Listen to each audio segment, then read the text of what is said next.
Welcome to Rap Stories, a show where I get the background on some of my favorite albums of all time by the artists who made them. I'm your host, David Dennis Jr., and today I'm joined by Wiz Khalifa to discuss his album, Kush OJ.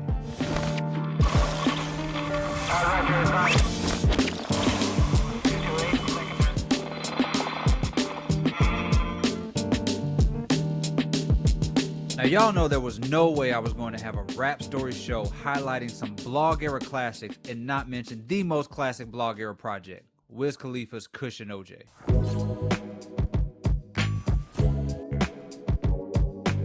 The mixtape dropped April 14, 2010, the day after my 24th birthday when I was living in New Orleans, grinding away as a blogger, wrapping myself up in every new release, and none was bigger than Kush OJ.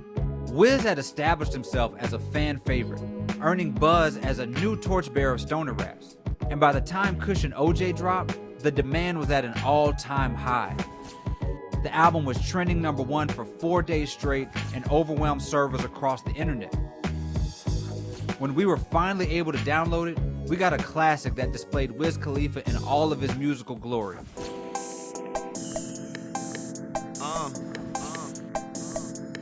Khalifa, man. Floating over beats like they were Kush clouds, tiptoeing over Disney samples, and harmonizing on tracks like Up, the standout homage to Weed. Kush OJ is the album that made Wiz's star power undeniable. Hey, your bitch can see this shit from across the street, nigga. It's pimping over here. I mean, we should have all seen it coming. The project stayed in rotation all spring and summer long. It was mood music personified. What up, Chevy? Wiz Khalifa was a force to be reckoned with. He had just landed on the coveted XXL freshman cover with the likes of J. Cole, Big Sean, Nipsey Hussle, Freddie Gibbs, and others. He was also in the process of reinventing himself after a record deal with a label that didn't quite know what to do with his talents. But no one could have predicted the heights he'd reach in just a few short years. Fast forward to 2011, and Wiz was back at South by Southwest, fresh off his #1 single, Black and Yellow, which helped get his hometown Pittsburgh Steelers to the Super Bowl. Wiz was a new person, fully manifest into the star we knew he'd always be from a small bar on that South by Southwest stage. There may not be an album from the blog era that did more for an artist than Kush OJ did for Wiz. And there may not have been a better album from that era than this if you ask me. You can't talk about the blog era, hell, rap in the past 15 years without talking about Wiz Khalifa. Kush OJ is considered a mixtape that plays more like a cohesive body of work due to its world-class storytelling, vivid imagery, and lyrical dexterity. This project is just straight up fun to listen to and always brings me back to those carefree moments as a 24-year-old journalist by day and Kush OJ fanatic by night. And here to discuss Kush OJ is a superstar who used the blog era to usher himself in as a household name and one of the game's most consistent MCs around, a blog era Mount Rushmore legend, Wiz Khalifa. Thank you for having me. That was a good intro. Thank you for coming on the show, man. Let's get into it. Take us back to what that era meant for you. Well, for me, it was all about just having fun, enjoying ourselves, enjoying the people that we were around. And a lot of the times it was just, what was cool for us. I think what mainstream at that time is totally different from what it is now. And we didn't see ourselves as really blending in with everybody else at that time. So, we made it kind of our goal to really like stand out and stand on the things that we believe in. Do you remember those early South by Southwest shows? Also, like the one I'm talking about in particular was Afternoon. Like everybody was just trying to figure it out. Yeah, everybody was just figuring it out. I was walking around. It was just me and Will. I think we had caught a flight there from Dallas. I had just performed in Texas somewhere else, but we had just caught a flight there. Got a hotel, and as you know, the hotels are pretty far from where the actual shit is going down at. So when you're in the mix, you're in the mix, man. And that was one of my main goals. I had been down to South by Southwest before, but I didn't get a chance to, fully like indulge. I was still on Warner Brothers at the time. And so this was my first time going down there, you know, with the blog era attitude where it's like, I'm gonna just be in the streets. I'm gonna get in where I can, I'm gonna perform where I can, I'm gonna meet whoever I can, I'm gonna get clothes from whoever I can. And like you said, we all just kind of became a community where we supported and showed each other love. I was watching old clips of you performing. Like, who was Wiz Khalifa 2010? Coming into making Kush and OJ, but also like discovering yourself as a talent. Yeah, I say it's still the same guy.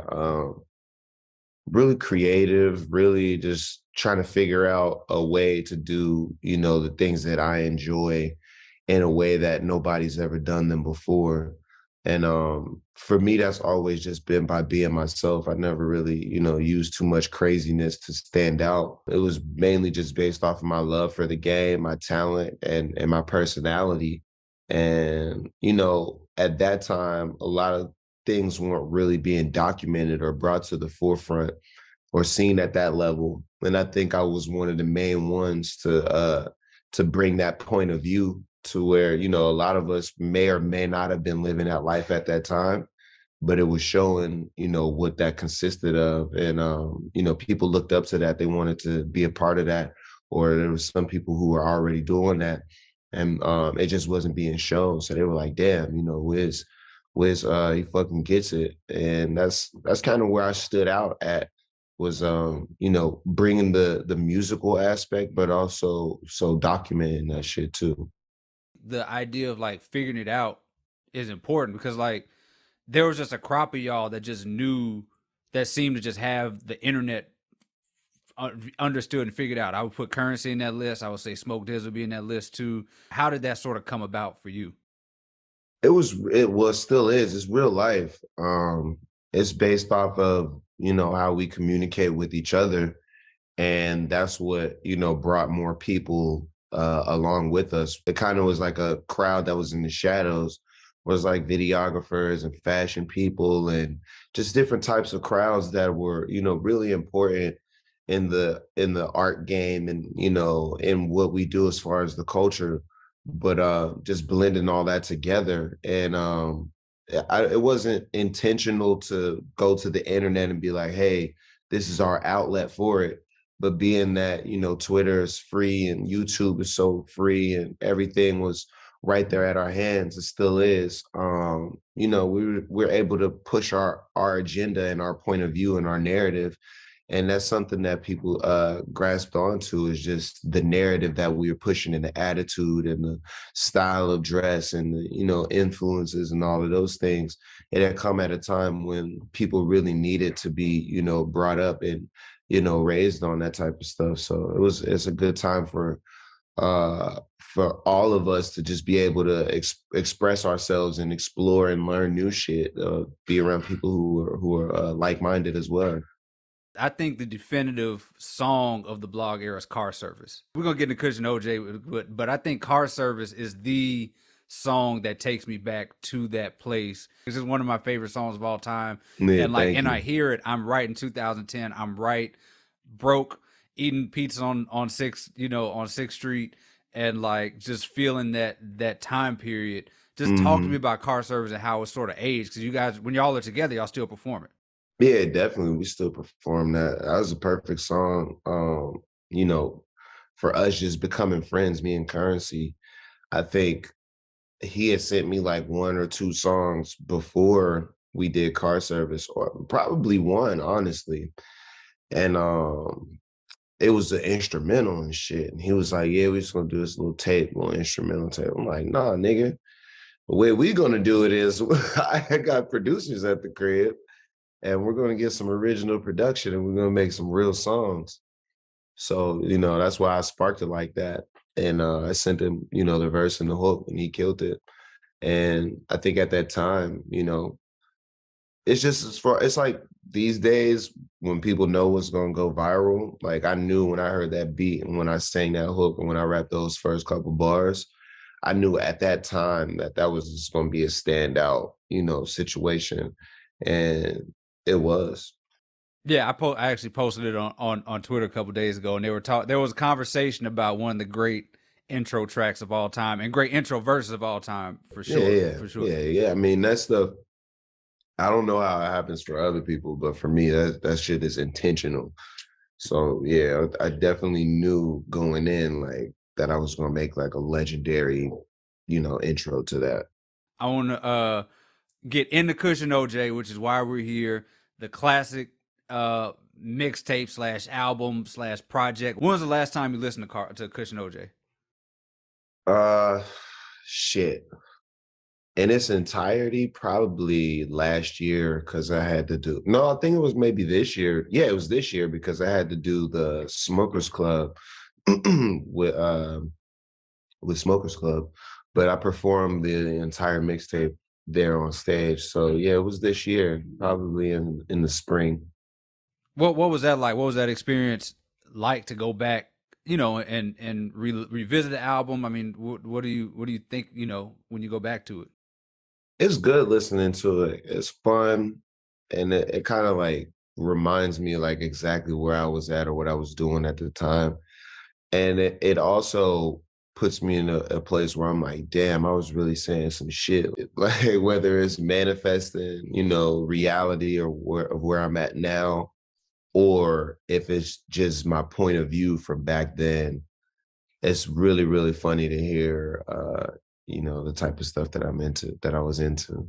The manifesting part is like really interesting because like people don't realize that a lot of the blog era folks, even though they were visible, even though they were superstars in a lot of different ways, were just like starting off and grinding. We were putting it together. I was just thinking today how everybody loved the camo shorts and how that became like the staple for the time. But that was like totally out of necessity. Like, you know what I mean? Right. I didn't have no other fucking pants. So, you know what I mean? We just made it cool to wear the same ones every day over and over. And I became comfortable and not scared to present myself that way. And in turn, it became a fashion statement. Let's take it back to Kush and OJ. Where were you when you wrote the album, you started putting together the album? Like, take me back to that Wiz Khalifa, that person that was, formulating the idea for how to make this project. So it was a freaking combination of things. Shit, I started it in the fall. I don't remember what year, but the year before it came out, I started it that fall, and had no idea where I was going with the music. Just kind of, coming off of doing some things, had been some places and seeing some stuff. I had like a couple songs collected from before. So the idea wasn't really there. It started to develop, later on in the year or into the next year. I had traveled to Canada, met my homeboy Jake. He's still a friend of mine now. And that's where the name actually came from. He had seen my laptop, or actually smelled my laptop, and was like, "Your laptop smells like Kush and orange juice." And I was like, "What's that mean?" And he was like, "Well, I don't know." He was just explaining. He was like, "It smells like the weed," because he obviously break down weed. And this laptop, is where I would edit all my videos, where I would find my music. It's where I did all my blogging. So it's basically like my workstation. And the fact that he said my workstation smelled like Kush and orange juice, it really applied to my life. So that's how I was able to name the album. And yeah, that was one thing that I felt like it was just a lifestyle thing. So after I got the name, then I started to like drop the tag in and out of the records because I felt like it was a lifestyle. So it was like I had to brand it and really explain to people what this Kush and orange juice is or was to me at the time. And yeah, so that became the rest of the process was just describing exactly what the hell Kush and orange juice is and what the lifestyle is and what it means. So those are the songs, and it's just like the adventures of me, figuring it out and kind of just defining what it is. And by the end of the album, by the time I wrapped it up, I had just come off of tour, and I think one of the last songs that I wrote really was Mesmerized. And to me, that's why that song is so clean, because I had the whole lifestyle ready. I had the whole style of dress ready. We had everything. The lingo was all the way there. So it was a complete package. And then yeah, I was just ready to drop it. So wait, so was there any actual orange juice involved? Like what like why'd your computer smell like cushion and orange juice? It just The orange juice was from the gin and the mimosas, because Okay. I was on a real, well, I still drink gin, but gin and juice, but I was on a real big heavy mimosa stage too. So I would be in the studio, smoking weed, drinking mimosas, getting fucking orange juice all, all over the place. Yeah, that's the thing. We was different, you know what I mean? Just talking about drinking Clico and champagne, and we was just on some different shit. We was on some player shit. So there would be any given morning we would wake up and get mimosas, or we would be in the studio, or we would go to lunch, and you know what I mean? It's just a vibe. It was always, and it still is always, a more upscale lifestyle and vibe that we try to present. And it's just something like we're just more relaxed than everybody else too, I feel like. So let's talk about the album comes out, right? And I mean, I distinctly remember because like it was impossible to download. Like there was, for those folks who don't know, before streaming, you had to go on like DatPiff and all that stuff, and the servers essentially shut down. I think So Far Gone did that when Drake's thing came out. And Kush OJ is probably the only other time that happened. Right. Like, where was that like something y'all were trying to do? Did that catch y'all by surprise? I mean, it caught me by surprise. We knew you were going to have a big project. We knew it was coming, but I did not know that it was going to hit the internet like it did. No, I didn't know it was gonna shut down the internet and reach as many people as it did. Um, at that point, I was on the second leg of my tour.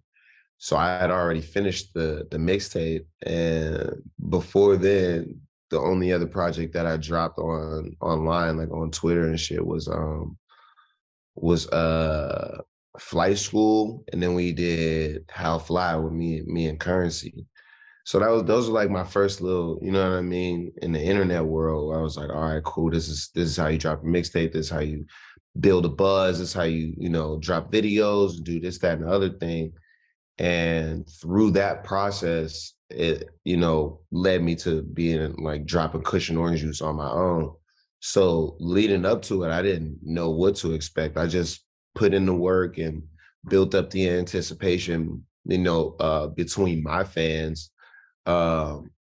Because at that time, when you dropped on a blog or when you drop your material, you might or might not get picked up by blogs. It just depends on which ones fucked with you or knew about you, or if you started bringing traffic and brought more clicks, then people would fuck with you more. But I was at that, kind of middle stage where nobody was really doing anything like out of their way. So everything was really organic. And I just remember hyping it up to my fans, make sure they were excited, going on Ustream, just doing all of those things that I felt like were, important to making sure that it was like a decent fucking mixtape rollout. And yeah, I just dropped that bitch like whenever I wanted to. As soon as I got the cover ready, I just dropped that motherfucker. And yeah, it was pretty cool to see the reaction and to see people like searching for it and not being able to get it, or it being trending on Twitter for as long as it was, or it was like trending on Google. My name was like one of the most, popular things being typed in at the time. So none of that was expected at all. It was just strictly, gonna go for my fans, and then that was it. What was your reaction? So it drops, you see all this stuff going crazy. Like what's going through your mind as this is happening?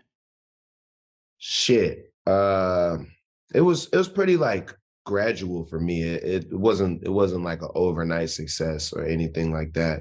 It was always like, all right, I go home, I do the Mesmerized video and I drop that.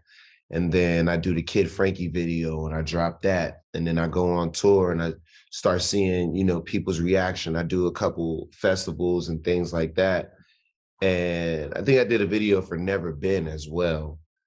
And then by that time, it had started to catch on more where I was getting phone calls from like industry people, or there were more label people showing up to the shows. And then that's when I started to realize I'm like, oh, okay, they fucking with it. Like, because to me, at that time, the internet wasn't as popular. Like if you cared about Right. the internet, you cool, but people were separate. Like it was like there was the mainstream and then there was the hipsters, and we were more just the hipsters. We weren't the people to like take too seriously. So when I started seeing, the mainstreamers start to pay attention to what the hipsters were doing, that's when I realized it was taking effect. There were a few projects sort of 2009, 2010. Like I think that sort of changed the course of these mixtapes. Like when we thought about mixtapes before, like you think Lil Wayne rapping over other people's beats, and like there were concept songs and things like that. But I think Kush and OJ, Crit was here, Pilot Talk, a couple of those things like that. Like this, like Kush and OJ was a full-fledged album that really, I think, made people realize that you could have a classic album but call it a mixtape and drop it. So like I'm interested in your approach to actually formulating the project as a whole. Yeah, I grew up in like the real mixtape era where it was like fucking Styles P, and then there was a Fabulous Freestyle, and then it was like, you know what I mean? So I know that type of mixtape as well. And I love those types of mixtapes. And then, like you said, Lil Wayne, going crazy over instrumentals. And even then, I feel like he was more just in the studio, like just going crazy. And then there was somebody like compiling it and putting it together. And then you have Jeezy, you know what I mean, with Trap or Die. And even with that mixtape, I feel like he was kind of just getting it ready for the album. So he was like highlighting the album and then using that to promote the album, which was really dope as well. But then it started to change, and then there started to be like Kid Cudi, and you know what I mean, or people were doing like gangster grills where they would actually just be in with one producer or two or three producers and things like that. So you started to see it like shape and mold, where mixtape was more about that artist like sound and personality. And that's where I came in and was like, all right, cool. We're gonna take it from just being random songs, and I'm gonna actually produce a complete thought and put that out there as, my project. And I wasn't the only one. I feel like, in my opinion, there was Wale who would do stuff like that. J. Cole was on it. Yeah, there's even like, what's that boy name? Charles Hamilton. You remember him? Yeah, I remember Charles. Charles Hamilton was my first ever interview with Charles Hamilton, man. So. Mickey Fax and shit like that. You know what I mean? Like those dudes, I was seeing, how the personality was coming out through the mixtapes as well. Not just like, scattered everything. So yeah, that was my approach to that, was to be like, these are my producers, this is who I fuck with, these are the beats that I like.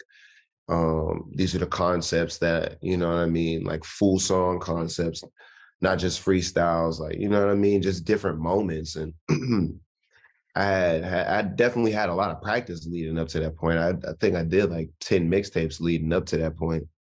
So I tried like different things, and through all of that, I was able to put something together that I was like, oh yeah, this is the one right here.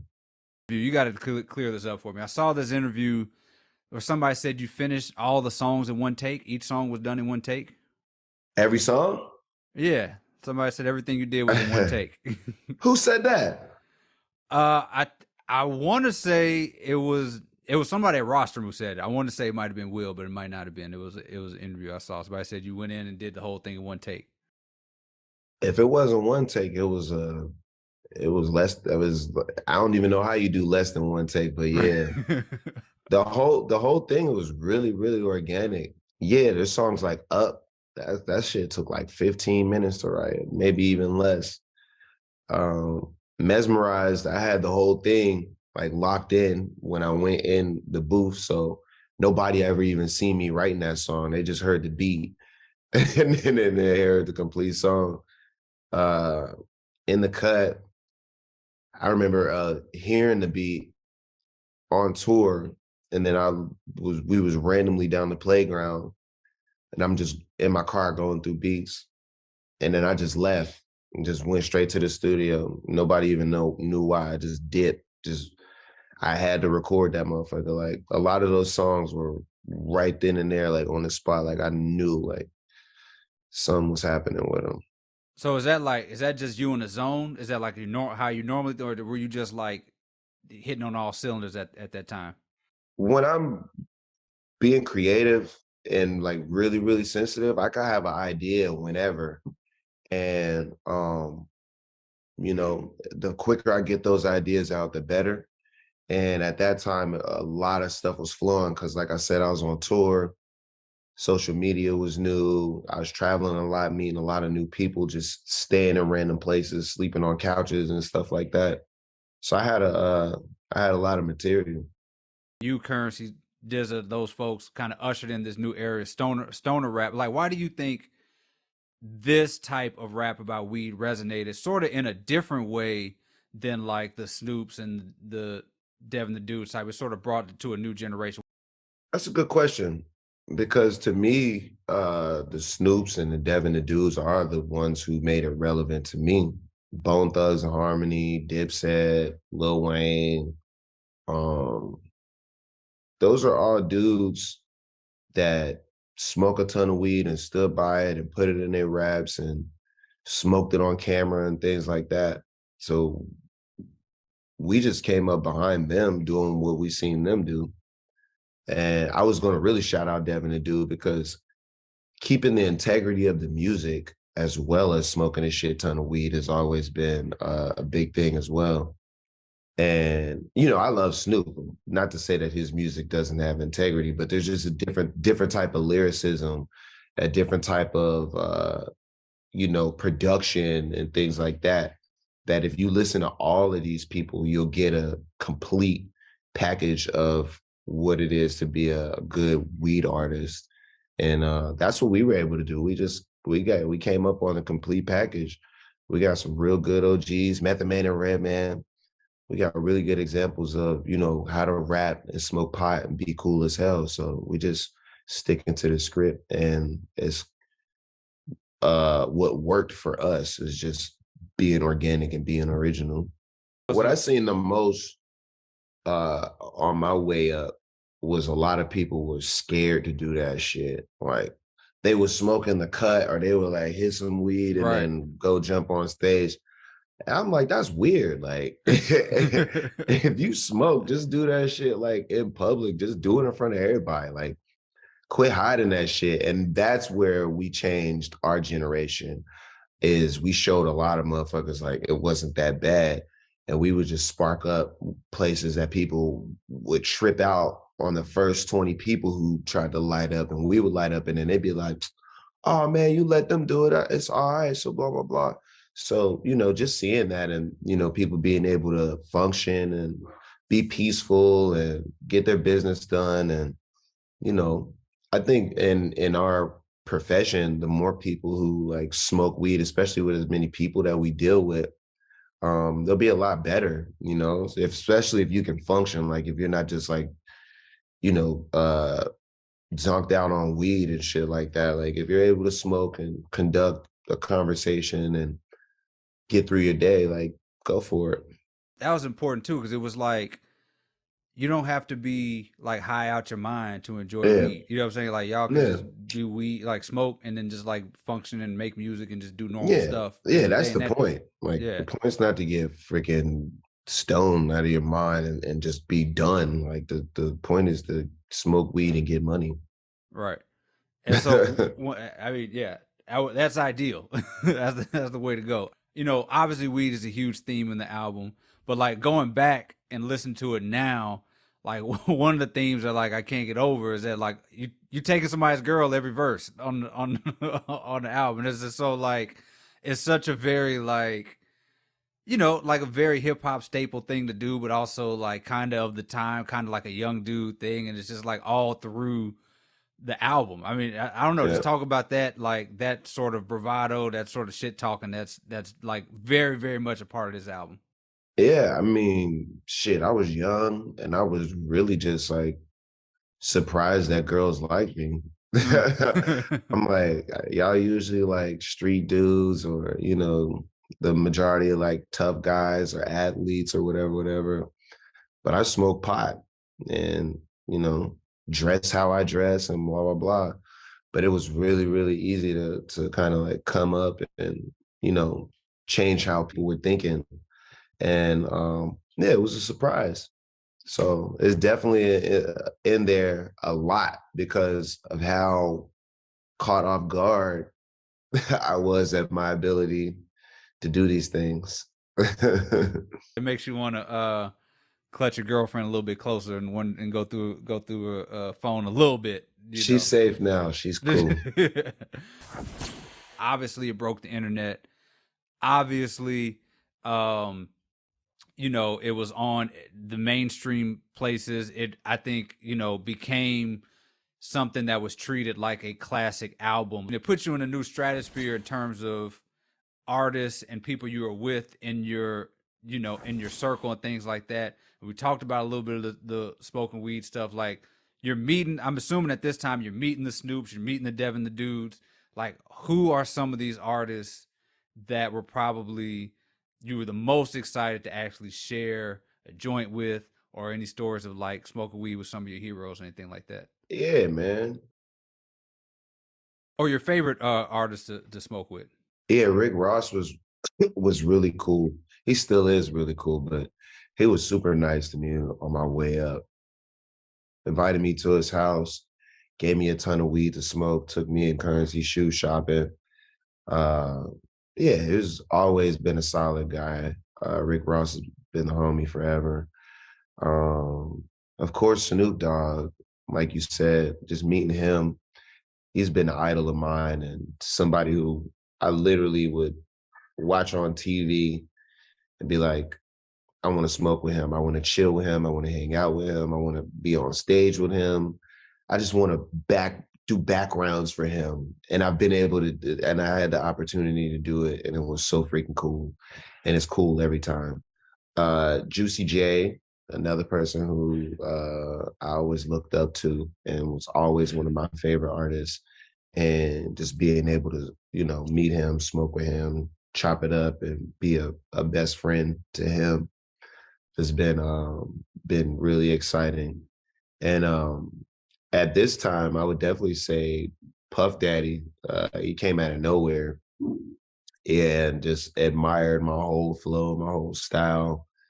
Was like, just giving me a lot of credit, and just telling me to keep going, and pulled up at one of my early shows, like before I was doing it. It wasn't even 5,000 people in there, and Puff Daddy pulled up to the show, put on a Taylor Gang hoodie, and got drunk with us. So it was cool as hell, man. That was a really good time. You were talking about realizing that girls liked you. Like, what was one of those early moments where you were like, I'm a, you know, the ladies like Wiz Khalifa when I'm out in the streets? Like, what are some of those early moments you sort of starting to realize that? It was definitely on tour. I told you I went on a lot of different tours, but it was the caliber and the number of chicks that started to change, because it went from just hanging out from like one or two chicks that I know to hanging out with like six chicks that I don't know. And finding out she has a boyfriend, or she you know used to talk to this guy and he found out, and it's just a lot of different situations. Or she just left being with this person and now she's here, or when she's there, she acts like this, but when she's with me, she acts like that. So there's a lot going on at that time. There's a lot of brand new information. So it wasn't like that before, is what you saying? Well, just being from Pittsburgh, I always had attention from ladies, or was out there to get attention from ladies. So it's like if I meet a chick in the club, we're going to talk, we're going to have a conversation. Or if you have a friend, we all going to take some shots and have a good time. And I invite you to a party, or you invite me, just regular, normal stuff, nothing too, out of the ordinary. But the more I travel and the more, random the situations started to be, the more information I started to get on how different people operate. I can relate. As a journalist, I write a real fire article. Women just start, what I'm saying, coming around me. They There you appreciate the go. right, what I'm saying, the good It'd be grammar, like good, it'd be like that. subject verb agreement. They be all over me. I feel you. I know what it's like. I found out that girls love nice guys. Okay. Yeah. So if you just be nice, you'll be good. What is probably the most memorable studio moment that you can recall from Kush and OJ? I would have to say they all, man, have their own kind of significance. But right now, the first one that comes to my mind is when we recorded Glass House. And that happened at South by Southwest, at a house in South by Southwest. Me and Currency, we had a show to go do like while we were recording it. And you could actually hear me in the song, or I think it was me or him, but he was like, man, niggas got a show and everything. But they were rushing us. Like Will was trying to get us out of there. Crit's manager was trying to get us out of there. But I had heard that we were all down there at the same time. And I was such a fan of Crit, love Crit so much, love Spitter so much. And it was just so convenient that we were all there. It had to happen. So we found out who had a house. We found out who had a mic. We found out who had a laptop. And Crit brought the beat up, and we just, recorded that joint right in somebody's living room, just randomly. And to me, it felt like a movie. It felt like Hustle and Flow because nobody was in there when we started recording. But the more pieces we put together, the more people just started being in there. And then like by the time it was done, like everybody was just behind the mic like this. So it was funny as shit to just see like the whole room build up and everybody do their part. And everybody wrote it on the spot. Like that shit was fire as fuck, man. It was a really good vibe. It was cool. Yeah, man, like that. Like, I mean, Glass House is obviously another one of those iconic sort of like collaboration from that time, and like obviously you and Crit and Dizza just did something together, and like you guys have all sort of that community pushed each other. Like, talk to me about like that rapper community from that blog era time, and like how y'all motivate each other, pushed each other, you know, competed, friendly competition with each other, and sort of drove each other to be better. Yeah, I would say there was never no friendly competition. Like I feel like that's comes from like the 90s and shit like that, or like back in the day where it's like, oh, my verse gotta be better than this nigga's verse. Like I gotta say some crazy shit because I heard him say some crazy shit. But like literally, like none of us ever rewrote our verses. Like we'll never hear one other nigga say something and then be like, oh, I gotta say something better, blah, blah, blah. Like we always go based off of our life. So it's whatever our day was, whatever our month was, whatever our year was, wherever we're trying to get, wherever we're trying to spend our next couple $1,000s on, like that's what we're talking about personally. So that's why we've always been able to communicate on that level, creatively. It's because it's not about besting. We're just bringing, our lives to the table. And we're all such, interesting individuals that we all have something to really talk about. Like our point of view is good. Just our thought process on life is dope. The way we dress is dope. The way we treat people is amazing. The food we order is good. So it just, it sounds amazing on the track. And as far as like camaraderie and just sticking with it, we'll never not involve each other in our careers.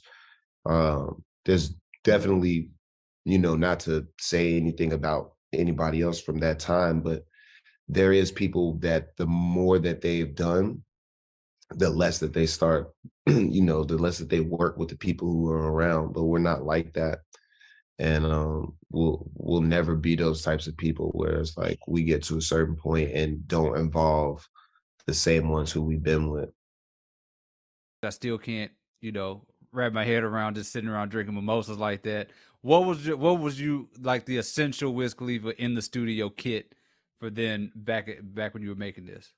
Some weed, some papers, some lighters, either champagne or gin. It was Bombay at the time, and a baddie. Man, yeah. How has that evolved now? What are you in the studio? I see you got your gallon of water now. You're drinking Yeah, and all yeah. that stuff. I drink What's the water. studio situation now? Definitely weed. Um, there's gin sometimes, honestly. Like I like to record not drunk because I feel like I could pronounce my words better now. But sometimes, if we just get faded for the vibe to like just come up with some ideas or something like that, it'll go down. I'm not too strict on that, but I wouldn't say that I need the gin in the studio. But definitely weed, water, and a baddie. Okay, that, Yeah, that has not changed, but except for the water. I can't get gin. This is sort of a tangent, but I cannot do gin at all. Like I can't even yes, you can. I like gin does Yes, you not do it for can. me. Give me a brown You'd be liquor. surprised how many people who drink different types of liquor who experience gin the right way. They're like, wow, this is not as bad as I thought it was.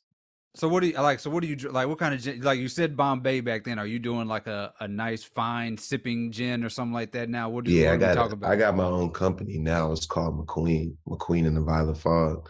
So it's the same feeling that you get from any other gin, but it just tastes way better. Like the taste is way more enjoyable. And it's not like a fruity, false, sugary taste. It's like it's real. It's a great gin. So straight up on the rocks. Either straight up, you mix it with one of these sparkling waters that we got, or you could do ginger beer, nice little gin mule. Yeah, there's a couple ways to enjoy it. There's mixtures and there's straight up as well. All right, I need to get a kit. We need to get your people to talk to my people and give me a gin. We need a gin tasting I got you, bro. experience from Wiz Khalifa. Take us through the I whole I already, I situation. already know what the review is going to be, but we're gonna ask anyway. Yeah. I'll give good honest feedback. So one of the songs I want to talk about here is in the studio. Like I think one of the beauties of this time and making these albums, making these mixtapes, that you just try new things. Like you sort of find your voice and try something and try to experiment and see what works and doesn't work. Up is one of those songs that I think stands out on the album. Obviously, it's a different vibe. You're singing on there. Like, tell me how Up came about, and just the process of trying new things on these albums, on these mixtapes. So when I did Up, I remember reaching out on my Twitter and just being like, yo, somebody send me some beats. I'm trying to do something, over a fan made beat. Yeah, that's when it was safe to give out the email and Right. have actual contact with people. So I had a couple beats sent through, a couple packs. And yeah, I was just in the mood for something slow that day, just something that I could just go out and do something totally different. But well, to other people, it was totally different. For me, it was something that I had already worked on, this style of writing and creating and just talking about things in a poetic way that aren't normal for a rapper. Yeah, that was just my chance, my opportunity to go ahead and get that off my chest. And yeah, man, it was crazy because when I did it, like everybody knows, I was freaking filming everything at this time. So I'm doing day-to-days and all of that. And I left my camera at home and I heard the beat and I was like, man, we need to film me making this one. I was like, because this one's gonna be a banger.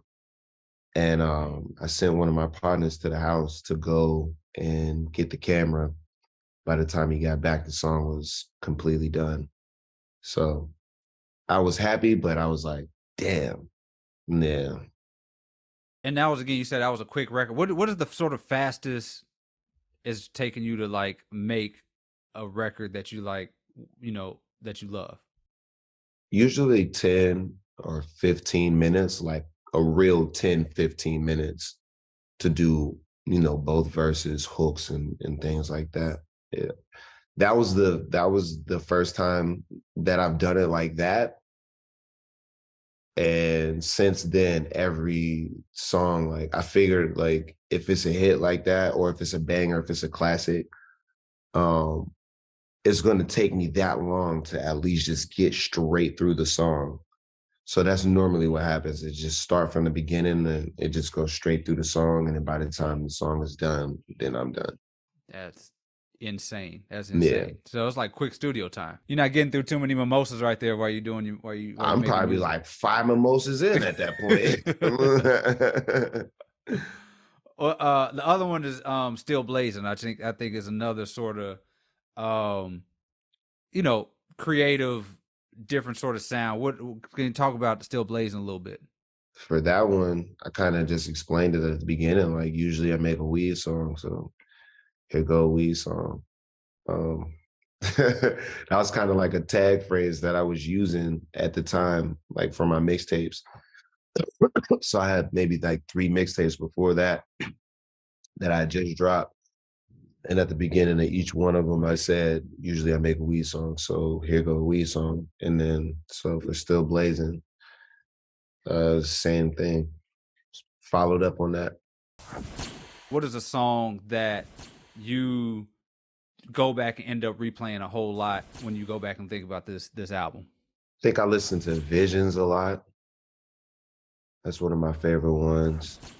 Did you pinpoint the MF Doom? Like, were you familiar with the MF Doom sort of? Yeah, I was familiar with the samples. I mean, I am familiar with the sample, but it wasn't on purpose. Right. Nah. That was actually something that I had to block out of my mind when I was recording it. Like it has to sound totally different. It has to, stand out on its own. But just lyrically, some of the things I was saying in the verses, where my head was at when I was recording that was really good. And Mesmerize, man. Mesmerize is always gonna be a classic. Is there something when you go back and listen to it that drives you crazy? Are you like a perfectionist in that way? Like I know people be like, "There's one word I miss" or something like that. Is there something that you like, or even just Nah, overall, you're nah, young you making music? nah. I wouldn't have put it out if I wasn't happy with it. Yeah, I'm such a perfectionist. Like even if there's something that goes wrong or is like not perfect, I still let it slide. Was like, yeah, I heard that, but it's all good. And so it doesn't bother you. Nah, hell no. Was there anything that was going to be on the album that did not make it, or something that sounded totally different? Especially, I mean, obviously, and in addition to that, how do you feel about the streaming version of the album that came out with a little, different beats and Yeah. some songs? I don't listen to the streaming version. I don't know that version. That's like for sampling purposes. So when they start doing all that, that takes away from the original, what I put out. So that's not what I put out. You know what I mean? That's not to say don't go stream it, but I don't listen to it. Everything that was supposed to be on there was on there. It's all intentional. I sat back, I put the whole list together in front of my homies. They was like, man, you need to put this song on there. I was like, no. They was like, don't put that song on there. I was like, get out. They was like, why are you doing? There was some people was like, why does it sound like this? I'm like, because I knew everything that I wanted to do with this. So there was no crumbs left. And is that sort of generally your process? Like you don't, like I know people make a million songs and then cut it down, or you just put out, what's going to be on the project? Well, if it takes me a year to do a project, I already done narrowed it down. And the last couple songs are the ones that are just putting the stamp on it. So luckily I was at that point where I knew exactly what I wanted it to sound like and who I wanted to reach. So it wasn't as far as like taking songs away. It was more like making, those songs to fill those spaces and, bring across those emotions. Who are some of the new generation ambassadors of the weed rap that you pass the baton or the blunt to, who are making that kind of music that sort of, came from you? Nobody. I say nobody because nobody is like sticking straight to like, yo, I just smoke pot. That's it. Like, even if they don't do other things, they'll say it. Like, they'll say, talk about lean, or they'll talk about pills, and they'll say, oh, it's because my homies do blah, blah, blah. But we don't talk about that. So nobody. What is your favorite Disney show and or your favorite Demi Lovato song? Favorite Disney show? Yeah. The Proud Family. Okay.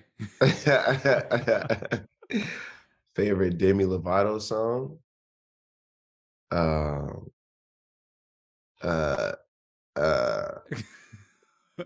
damn, what the fuck is that song called? I can't think of the name of it. Have you ever met her? Have y'all ever met? Y'all had a Yeah, we trained at the same gym. Oh, really? Okay. Yeah. That's one of her recent songs too. She got some hard shit. Demi hard. What is your favorite orange juice brand? My favorite orange juice brand is Simply. Okay. All right. And your favorite non-Kush OJ blog air project? This is the tough one. Favorite non-Kush OJ blog air project? So not mine? Right. Probably either Pilot Talk or Smokey Robinson, but both from Currency. We did Pilot Talk on here, so I'm gonna lean to Pilot Talk because that's Pilot Talk is absolute crazy. classic. Yeah. All right, my final question here that we've asked everybody: what is one song from another artist that you wish was yours?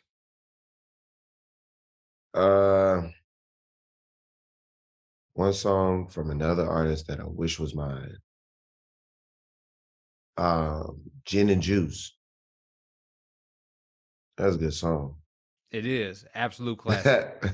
Absolute classic. It's an oldie now. It's an oldie. That shit's gonna be forever. Right. It is. It's like we'll be doing the electric slide to it at when we're old. What's your favorite overall song about weed?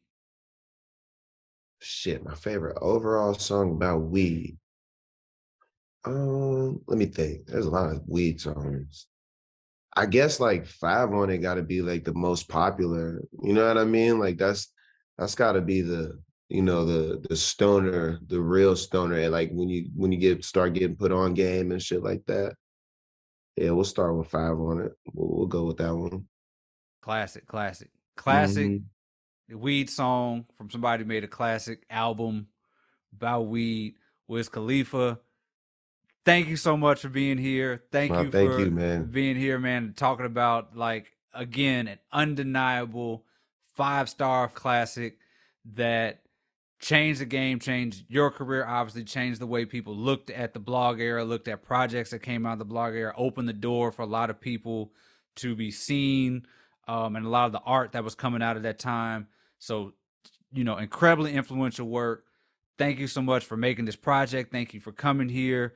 And for everybody listening, thank you for listening to Rap Stories with Wiz Khalifa, talking about Kush and OJ. I'm your host, David Dennis Jr., and we will see you soon. This podcast is produced by Podville Media for Andscape, a Black-led media platform dedicated to creating, highlighting, and uplifting diverse Black stories. Andscape, where Blackness is infinite. Dina Morrison is the series producer. Our production team: Brittany Danielle, Rob Spiewak, Lenika Belfield-Martin, Ethan Sands, and Eli Nellis. The series was edited by Stephen Williams, Kelsey Johnson, and Rob Ford. Executive producers: Steve Reese, Elizabeth Elson, and Oscar Zabayos. Raina Kelly is Andscape's Vice President and Editor-in-Chief. David Oku created the original artwork for the series. Special thanks to Tracy Smith, Mike Shahade, Rami Moguldam, Katie Lawson, Beth Stoikov, Anna Grambling, Ashley Melfi, John Gotti, Kelly Evans, Ryan Broadhead, and Kevin Wilson. And I'm your host, David Dennis Jr. Thank you for listening.